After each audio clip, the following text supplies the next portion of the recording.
Bilirsən, gözəl idmanınız heç vaxt pis işə gedənməz, qol qoyanmaz. Sizi də mən həmişə yuxarı zirvə edəcəm. İndi bir yəni cavanla desə, birinci siz gəlirsiniz.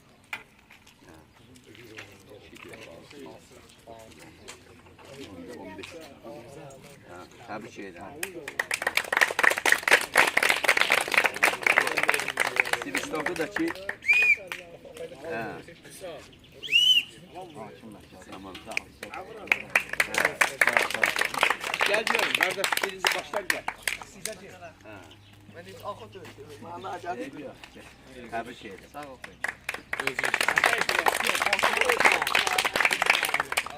Gelin.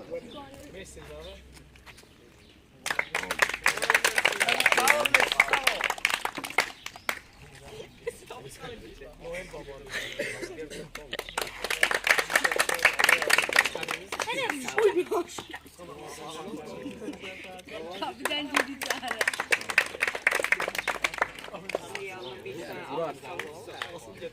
Maşallahlar olsun. Gelin. Serkan girdi.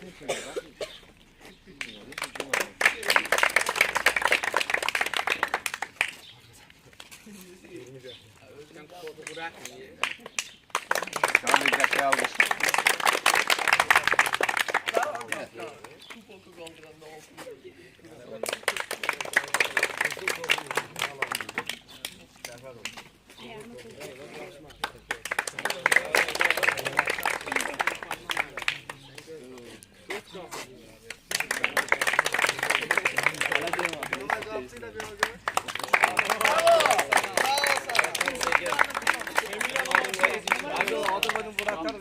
Efsanevi kaldı. Levi Arsın.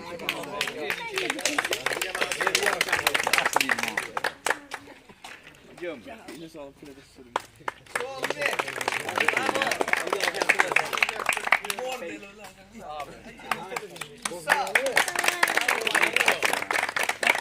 Bir tane modeliniz kaldı. Onu da ki, ben uşaqlarınızı aparıb verərsiniz. Sizi bir daha təbrik edirəm. Var olasınız deyirəm. Mən sizə bir dənə söz deyim. Sizi inandırım ki, əgər nəticəz olsa, siz dəstənin ictimaiyyətini, iş adamlarının, kənarda pul qazanıb dəstə üçün fikirləşən insanların heç vaxt nəzərindən qaçmayacaq. Oldu. Bu topdur, bu şeylərdir. Bunlar o qədər pul tutmur. İş növbədə tərbiyə lazımdır. Hər şey lazımdır ki, insanlar sizlərə yerine deyirəm. Təqdim eləməyə, təqdim edən bir iş olsun. Səbəb olsun, əsas olsun. Tamam mı? Bunu da sizə...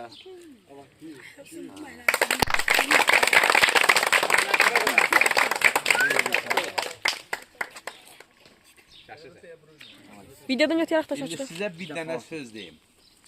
Sizdən arkada bir dağ var. Şəhidlər dağı var. O dağ nə Himalay, nə bilim, nə Zumalınqa, nə Kəmçi dağı. Onların hamısından böyük. Çünki o dağın üstündə elə insanlar var ki, onlar Azərbaycanın tarixini yazır. Kəndin, elin, obanın şərəfini. Allah şəhidlərimizə rəhmət eləsin. Qazilərimizi sıralarımıza qaytarsın. Azərbaycan ordusunun hər bir əsgərinə gözəl günlər qismət eləsin. Mən sizə bir dənə söz deyim. Dünyada iki borc var. Bir oxumaqdır, bir də vətən borcudur. Bu ikisini yerinə yetirsən, xoşbəxt adam olsun. Sizə onların ikisini də arzu edirəm. Həm oxuyasınız, həm də vətən borcunu yerinə yetirəsiniz. Çünki həmişə deyirsiniz ki, vətən etibarlarınızdır. Allah şəhidlərimizə rəhmət eləsin.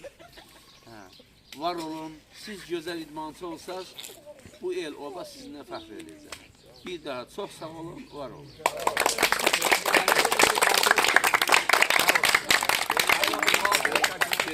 Bir daha xatirə şərkət çəkək.